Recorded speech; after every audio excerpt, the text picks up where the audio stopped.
Good day, everyone. This is Colleen, and today we're going to talk about something that affects all of us every single day, which is our school.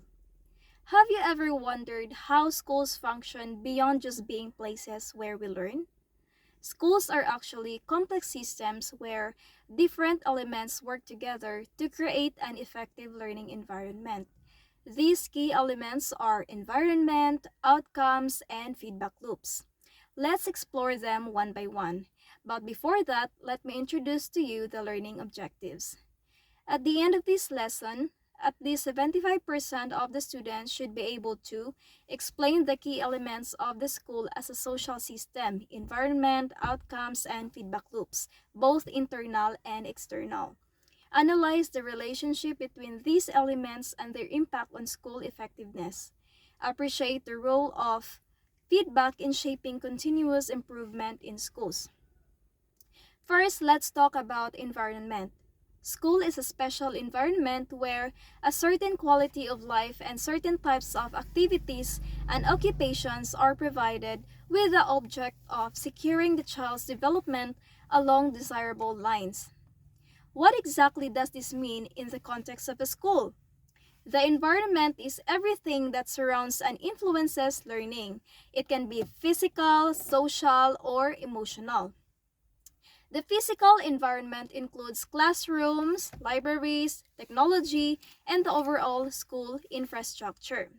A well-maintained physical environment supports effective teaching and learning. Imagine a school where classrooms have proper ventilation, enough chairs, and access to learning materials. Compare that to school with broken chairs, dim lighting, and no library. The difference is clear. Students learn better in well-equipped spaces. However, the truth in the Philippines, not all schools have equal access to good facilities. In some remote areas, students still study in makeshift classrooms or under the trees. That's really affecting their quality of learning. So next, we have the social environment. This refers to relationships among students, teachers, and staff. A positive social environment fosters collaboration, respect, and a sense of belonging. So for example is the programs like Brigada Escuela.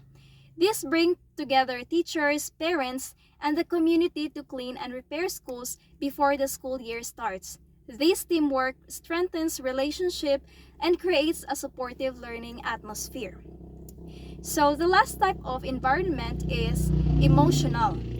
This refers to the overall mood and attitude within the school.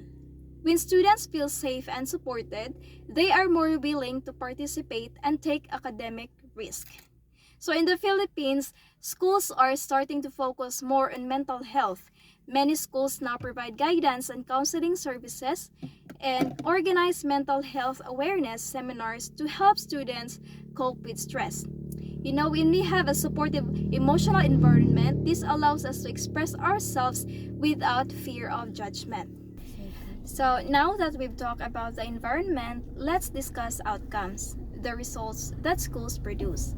So this includes achievements, behavioral development, and career readiness. So first, let's talk about academic achievement. So one way to measure academic outcomes is through standardized tests like the Philippine National Achievement Test or the NAT. Schools with high NAT scores demonstrate strong student learning, while lower scores indicate areas that need improvement. So next is the behavioral development. Schools don't just develop students academically, they also shape behavior. Programs like values education teach students discipline and responsibility. So last is the career readiness. So with the K-12 program, senior high school students, especially those in the TVL or the Technical Vocational Livelihood track, graduate with skills that make them job ready. Some even start working right after high school, and that's thanks to the specialized training in fields like automotive repair, culinary arts, computer programming. So last key elements is the feedback loops. This is the mechanism that helps schools improve by identifying works and what doesn't. So feedback can be internal or external. Internal feedback happens within the school. This includes the teacher-student feedback, student self-assessments, and teacher reflections. For example, when a teacher gives comments on a student's essay, this helps the student improve their writing. Similarly, when students reflect on their learning through journals or self-assessments, they become more aware of their progress, and that will help them identify areas for improvements. So next is the external feedback. This comes from outside the school, such as parents, community, and external evaluators. So one common form is the Parent-Teacher Association or the PTA meetings. This is where parents share their concerns and suggestions with the school. So to summarize, the school as a social system consists of three key elements. It's actually 8, but we're focusing on the 3 as a continuation of the previous reporter. So we have the environment, or the physical, social, and emotional factors that influence learning. Outcomes, which involves academic, behavioral, and career-related results of education. And last is the feedback loops, which is the internal and external systems that help schools improve.